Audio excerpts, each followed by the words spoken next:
Hey, Impact family, this is Dr. K, and I am grateful again to be with you during History Moment for Impact Church. And I am here with one of our griots, one of our storytellers, one of the students of history that is making sure that our history is known here and abroad. He has produced a magnificent calendar for Black history, where this calendar not only has 365 or 66 entries, but this calendar has what happened on the actual date in Black history that you can read about so that you can correspond with what has happened in our history. And you definitely want to get your hands on the Black Heritage Day calendar. This is volume 4. And we have with us the creator of the calendar, Dr. Carl Mack. Doc, how you doing, man? Pastor K, I'm blessed. Thank you so much. How are you? I'm doing fantastic, Good. fantastic. Man, you blessed us on last week, and this week we are grateful to continue the conversation. Now, last week we talked about Black History Month, but today we want to talk more about the aspects of Black liberation and Black freedom, all right? And in particular, especially after the events of Breonna Taylor and George Floyd on last year, there was a whole lot of conversation about Juneteenth. And of course, we here in Texas have a very, very special affinity to that subject. But there are states all over the nation that were focusing in on Juneteenth. But you have an interesting perspective about this. And I'd like you to share that with us today. Well, and thank you so much, Pastor. And again, to the Impact family, thank you so much for listening to it, brother. And I certainly appreciate bringing it to you. I certainly appreciate the celebration of Juneteenth. So again, in understanding our history, what we have to do is we cannot allow other folks to define our history, especially if it is wrong. And as an example, if I ask any of you, when is Independence Day in America? If I asked 100 of you Impact families, I know that you can tell me, oh, it's July 4th. Well, I want you to imagine trying to tell America that no, Independence Day is July 3rd. America's not going to have that. Right. Imagine trying to say that you want to celebrate Pearl Harbor Day on December 8th. America said, oh, no, that's December 7th. We ain't going to have that.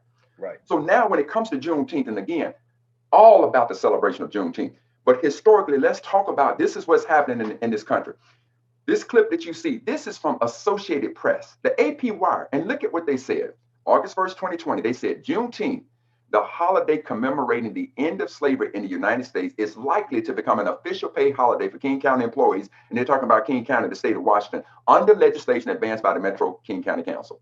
Now, listen, family, all I'm saying to you is that this statement, the holiday commemorating the end of slavery in the United States, that is not true. And we're going to talk about that in a minute. That's not true. That's not true. Here's the Washington State Bill 1016 that is before the Washington State Assembly right now. It says the legislature intends to designate Juneteenth as a state legal holiday to celebrate the end of chattel slavery. So in effect, what the state of Washington is saying is that on June 19, 1865, when General Granger rode into Galveston, Texas, and issued General Order Number 3 and freed those blacks, those were the last black folks enslaved in America, and that was the end of slavery. That's what that piece of legislation is saying. CNBC, a worldwide network, reported on June 17, 2020, regardless, Granger's arrival and the news that slavery had been abolished by the federal government kicked off widespread celebrations across the state. So again, this network, CNN as well, stated that based on what happened on June 19, 1865 in your state of Texas, slavery ended in America. Now, as we stated earlier, there are 46 states, and if Washington passes this, they will be the 47th state. That means that in this country, there are 7,383 legislators in the United States. Out of all those people, nobody could tell you that, no, you got this wrong. Yes, we love Juneteenth. Yes. But Juneteenth did not end slavery in America.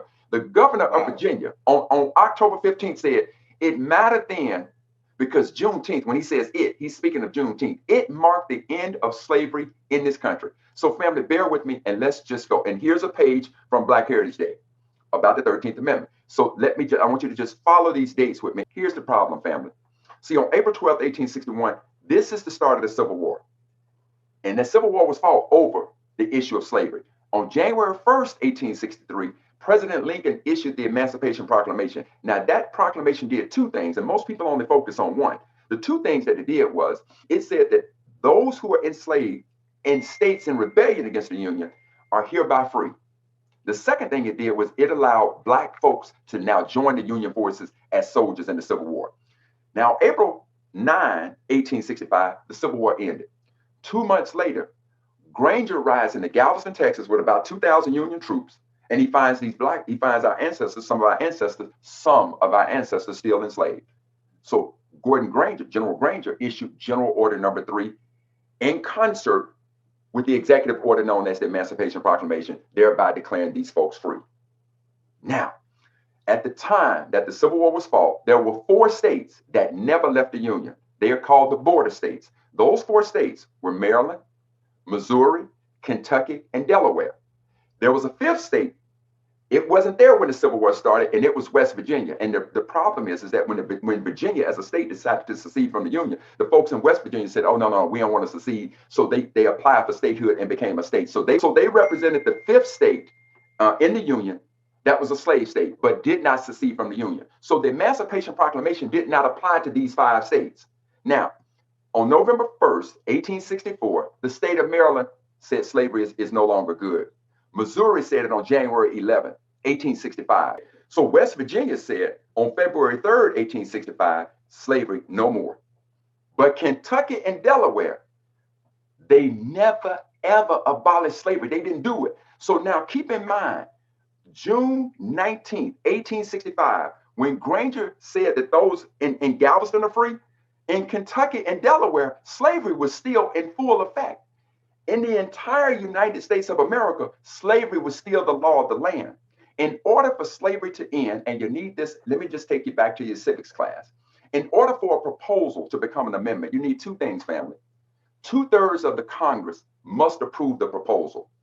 And then 3/4 of the states existing must ratify it. You got to have both of those. So by January 31st, 1865, 2/3 of the Congress had approved the proposal to end slavery. At the time, you had 36 states in the Union, which means if you needed 3/4 of those states, you needed 27 states to ratify the proposal. On December 6th, 1865, 6 months after Juneteenth, Georgia became the 27th state to ratify the 13th Amendment, and the 13th Amendment ended slavery. That's when slavery ended, not on June 19th, 1865. Now, you might say to me, well, Carl, that's kind of a technicality. I'm going to respect that. But then I would ask you this, family. Here is a piece that I found from Kentucky law, from the Kentucky legislature. There was a bill that went through the House. Now, if you went through that entire bill, you'll see that Kentucky absolutely got most of this right. But here's the one piece that Kentucky had in that bill. They said, whereas the Civil War ended in April 1865, true, but bondage did not end for approximately 225,000 Kentuckians that were enslaved until the 13th Amendment was ratified on December 18th, 1865. Now, the date wasn't December 18th. The date was December 6th. What happened on December 18th is that the Secretary of State announced the passage of the 13th Amendment to the world. So, family, this is the problem. Now, if you cool with this, okay, I'm just telling you, I'm not cool with it. I'm not cool with the idea that America is now about to say June 19th, 1865 is when slavery ended. Because to say that, you're saying that those 225,000 brothers and sisters who were still in bondage, their lives don't matter. So to you, all lives must matter. Because if Black lives matter, then get the history right. I understand the premise by which we want to celebrate Liberation Day, as Pastor K said. Make it the right day. Right. Truth matters. We as a people, our history matters. There you go, yes. Pastor. That's powerful, man. That's absolutely powerful.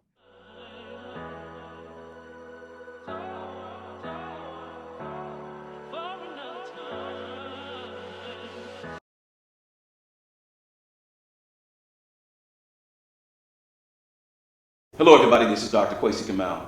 I want to welcome you to Impact Live Worship Experience. You know, we come to this Sunday having had a very troubling and difficult week.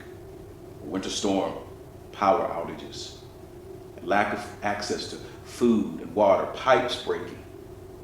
During this week, we have really worked hard to connect with all of you, either in email or text